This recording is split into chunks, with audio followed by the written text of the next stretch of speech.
Ate Emmy Antiporda, yung nag-introduce sa akin ng green barley. That was October 2011. Meron akong tetralogy of Fallot, kung tawagin siya. Heart disease po siya. So, inborn, pinanganak po ako na blue baby. And bata pa lang ako, tinataningan na ako ng doktor na di ako abot ng 7, 18, 30, and the last na taning sa akin is 35 years old.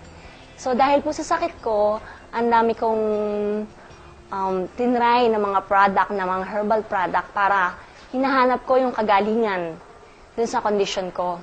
Pero sad to say, umiinom man ako noon, meron pa rin akong mini-maintain na gamot, inaatake pa rin ako, nako-confine pa rin ako sa hospital, on and off. So, nung nag-start ako mag-green barley, that was September 2011, nung nakalabas ako from the hospital, ang sakit ko, pneumonia.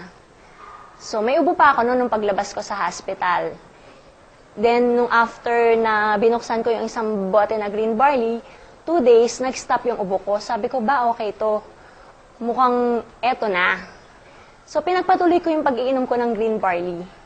So, yun nga, habang nakikita ko yung health ko, umu-okay siya, nalilesen yung pagdala sa akin sa emergency room, pati yung sa pag-hospital ko. Actually, meron din akong sariling oxygen sa bahay.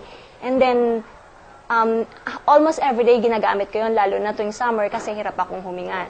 Init kasi yung kalaban ko. So, after nga yung sa green barley, napansin ko na parang hindi na ako kinakapos ng hininga, hindi ko na nagagamit yung oxygen ko. So, ngayon, 1 year na po ako mahigit nagte-take ng green barley. 4 po yung ini-maintain kong gamot. 1 is yung Isordil, pag inaatake ko, binababad sa ilalim ng dila. 2 is yung Lanoxin, which is mabilis kasi yung tibok ng puso ko, so pinapabagal niya to. Tapos, umiinom din ako ng aspirin para yung iwas daw blood clot, hindi lumapot yung dugo ko. And Valium kapag hindi po ako nakakatulog. Yung pong minention ko na 4 na maintenance kong gamot, lahat po yun.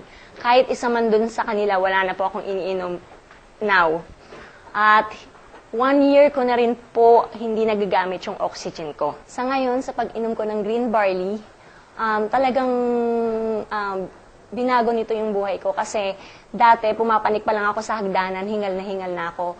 Pero ngayon, pumupunta na ako dun sa condo ng kapatid ko na 5th floor, walang elevator, hagdanan, nakakaya ko ng akyatin. Dati hindi kami nakakaipon dahil on and off ako sa hospital. Lahat ng pera namin nasa hospital na. Sabi nga nila kung kung bangko daw yun at pwede kong i-withdraw yung mga pinasok kong pera doon, mayaman na siguro ko. Kamag-anak ko na nilalapitan ko dati, nung nagkakasakit ako, hiyang-hiya na rin po ako sa kanila. Kaya ngayon, na-enjoy ko na yung buhay ko sa green barley. Nakakalabas-labas na kami ng family ko, kumakain ng masasarap na pagkain, pasyal-pasyal. Ayun, talagang grabe yung tulong sa akin ng green barley. At eto pa, yung mga doktor na nagtaning sa akin, sorry, sad to say, pero nauna pa sila sa akin. 3 doktor na po yung pumanaw, pero ako still alive pa rin. Siyempre, unang-una, sa Diyos na Jehovah yung nagbibigay sa akin ng buhay. And second, thank you Green Barley for giving me a healthy life, a healthy heart. Ayun, still enjoying sa pag-inom ko ng Green Barley. Truly amazing.